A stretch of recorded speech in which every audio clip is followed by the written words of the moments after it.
اب جی سیفر ملوک شہزادہ جو تھا ایک مصر کا شہزادہ تھا، مصر کا بادشاہ تھا، شاہ عاصم کا بیٹا تھا، سیف اس کا نام تھا۔ اس نے جی خواب دیکھا، خواب دے وچ اس جھیل کو بھی دیکھا اور مصر سے یہاں تک رستہ بھی دیکھ لیا اور پری بدر جمال کو بھی دیکھ لیا۔ تو صبح اٹھ کے اس نے اپنے باپ سے بتایا کہ اے باپ، میں نے رات کو ایک جھیل دیکھا اور پری کو دیکھا، پری پر عاشق ہو گیا، اب مجھے پری کیسے ملے گی؟ اس کے باپ نے بولا آپ کو تو پری نہیں مل سکتی، وہ ناری ہے، آپ خاکی ہیں، وہ آگ کی پیدائش ہے، آپ مٹی کی، آپ کا اور پری کا ملاپ نہیں ہو سکتا۔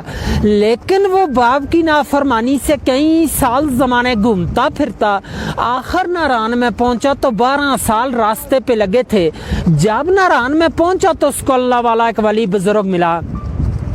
اس ولی سے پوچھا کہ مجھے پری کیسے ملے گی؟ اس نے بولا کہ یہ سامنے والی جو چھوٹی پہاڑ ہے، اسی کی بیک سائڈ میں ایک خیمے کی طرح پتھر ہے، وہ اب بھی موجود ہے، اس پتھر کے ساتھ جاؤ اور 40 دن کا چلہ کرو، اللہ کی عبادت کرو، 40ویں دن کے بعد آپ کو پری کا پتہ چلے گا۔ اس نے جا کر اس پہاڑ کے اوپر 40 دن کا چلہ کیا، اللہ کی عبادت کی، 40ویں دن کے بعد 2 جنات اس کے قبضے میں آ گئے۔ ان جناتوں نے سلیمانی ٹوپی پہنائی تو جھیل کے کنارے پر لے آئے، وہ کسی کو نظر نہیں آتا، اس کو سب کچھ نظر آتا ہے کیونکہ اس نے سلیمانی ٹوپی پہنی ہے۔ تو 7 اس کی سہیلی تھی اور 8ویں وہی ملکہ بدر جمال پری جو خواب میں ملی تھی۔ اس جھیل میں نہانے کے لیے آئی کوئکاف سے، کوئکاف جو ہے روس کے پاس ہے، چچنیا کی طرف ہے، رشیا میں ہے۔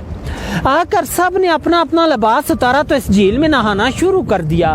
بدر جمال کا لباس جو تھا وہ جنہوں نے اٹھا کے شہزادے کو دے دیا، شہزادے نے اپنے قبضے میں کر لیا۔ دوسری سہیلیاں لباس پہن کر چلا گئی تو بدر جمال اکیلی رہ گئی، وہ جا نہیں سکتی تھی۔ شہزادے نے اس کو اپنی چادر پہنا کر نیچے ناران کی طرف لے گیا، پر جو تھے وہ چھپا لیے۔ جب ناران میں پہنچا تو دوسری سہیلیوں نے جا کے دیو سفید کو بتایا۔ دیو سفید جو تھا پری کا عاشق کے مزاد مالک تھا کہ پری ہم سے جدا ہوگی، یہ پتہ نہیں ہے جھیل کے اندر ڈوب کے مر گئی یا کسی چیز نے کھا لی، باہر کی بات نہیں بتائی کہ شہزادہ لے گیا۔ دیو نے آ کر غصے کے ساتھ اپنی ایڑی لگا کر یہاں سے سارے جھیل کو توڑ دیا، خارج کر دیا کہ شاید میری پری کا پتہ چلے۔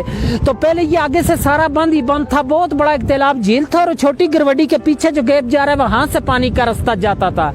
دیو نے یہاں سے توڑ دیا، طوفان گیا ناران کے پاس تو پری اور شہزادے دونوں نے دعا مانگی کہ اللہ میں بچا، طوفان آ گیا۔ اللہ کی قدرت سے ایک سرنگ بن گیا، دائیں سائڈ سے بھی طوفان گزر گیا اور بائیں سائڈ سے بھی، پری اور شہزادہ دونوں بچ گئے۔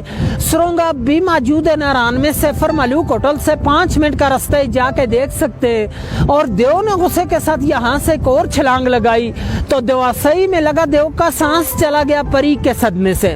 اسی سرنگ سے پری کو لے کر شہزادہ شیر مصر کو چلا گیا۔ شہزادے کا نام تھا جی سیف ملوک، تب کہتے ہیں کہ یہاں دونوں کی ملاقات ہوئی ہے، اس لیے اس جھیل کا نام مشہور کیتے سیفر ملوک جھیل، اور اس کی داستان بنی ہے۔ پھر اس کے اوپر لوگ آنے شروع ہوئے۔ اس وقت انسان کی آبادی یہاں پہ نہیں تھی، کو کافی پریستان تھا، پریوں کا دیس تھا، اور آپ اس وقت 10,500 کی ہائٹ پہ بیٹھے ہیں سطح سمندر سے، وہ سامنے ملکہ پربت ہے، اس کی 17,500 فٹ ہائٹ ہے، 7,000 یہاں سے اوپر ہے، لیکن آج دن تک اس پہاڑی کو کسی نے سر نہیں کر سکیا۔ اس کے اندر سونے کی معیشت ہے، پریاں عبادت کرتی ہیں، جو بندہ بھی جاتا ہے اس کو گرا دیتی ہیں۔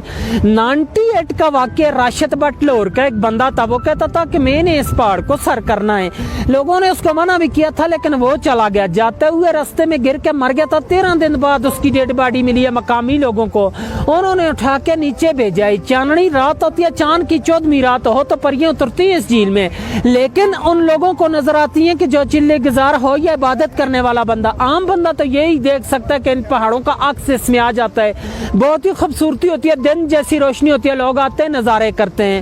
اور آج دن تک جھیل کی گہرائی کا اندازہ بھی کسی نے نہیں لے سکے۔ ایک انگریز آیا تھا، اس نے 5 من رسی لائی تھی، اس وقت گاڑیاں نہیں آتی تھی خچروں پہ، آگے 10 کلو کلوا بن کے اس کے درمیان میں کشتی کے تھرو ڈالتے رہے، رسی چلتے چلتے ختم ہو چکی لیکن اس کی گہرائی کا اندازہ نہیں کر سکیا۔